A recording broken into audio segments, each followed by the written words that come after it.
여러분 안녕하십니까? 포항 MBC 뉴스입니다. 포항 호미곶면 주민들이 인근 석산 개발에 전면 백지화를 주장하고 있습니다.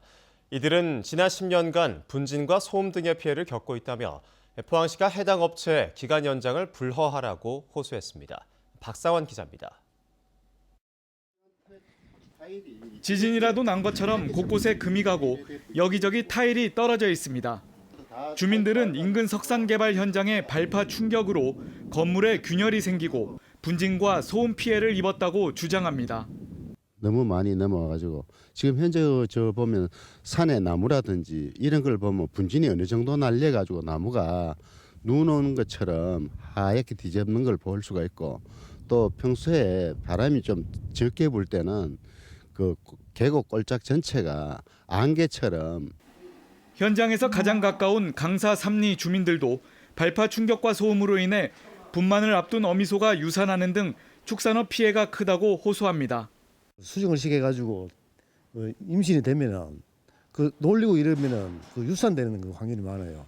지난 여름에도 지금 그저 한 3마리가 지금 유산됐어요. 특히 주민들은 발파 충격이 강사 저수지 균열의 원인으로 추정된다며 수해 피해에 대한 우려도 제기하고 있습니다. 해당 업체는 지난 2010년 1월부터 호미곶면 강사리 일대 7만 2천여 제곱미터에서 석산 개발을 시작했으며 오는 31일 계약 종료를 앞두고 있습니다.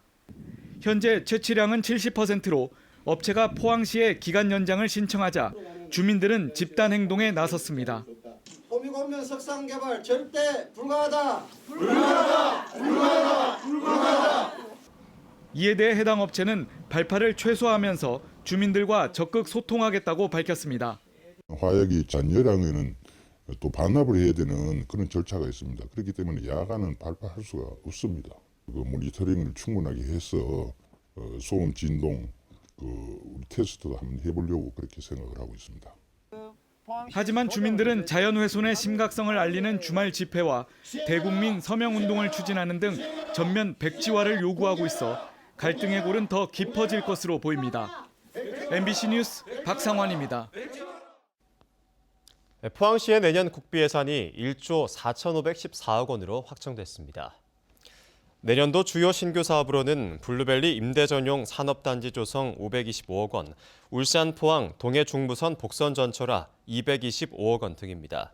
또 강소연구 개발특구 사업화 60억 원, 차세대 배터리 리사이클 규제 자유특구 54억 원, 상수도 현대화 77억 원, 형산강 퇴적물 정밀조사 10억 원 등입니다.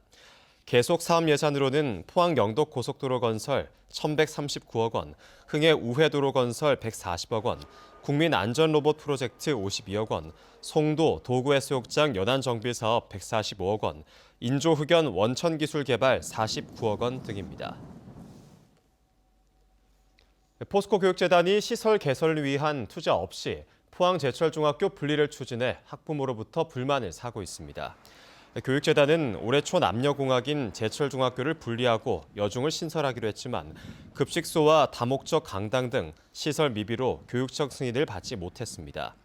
경북교육청은 사립학교 신설에 따른 시설 투자 비용은 재단이 부담해야 하는데 포스코 교육재단이 이를 전혀 수용하지 않았다고 밝혔습니다. 제철중학교는 전교생이 1,300명이 넘는 거대 학교로 소풍이나 체육활동 등 생활지도에 어려움을 겪고 있고 특히 제철 공구와 교직원을 합하면 2,000명이 넘어 급식에 상당한 어려움을 겪고 있습니다. 내일 포항에서 블라디보스토크로 시범 운항하는 크루즈가 예약률 100%를 달성했습니다.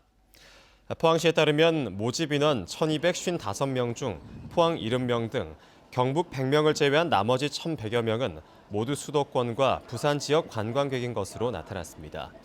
포항시는 내일 영일만 항에서 출항식을 할 예정이며 현대아사는 블라디보스토크 주요 명소 관광과 각종 공연 등 프로그램을 준비하고 있습니다.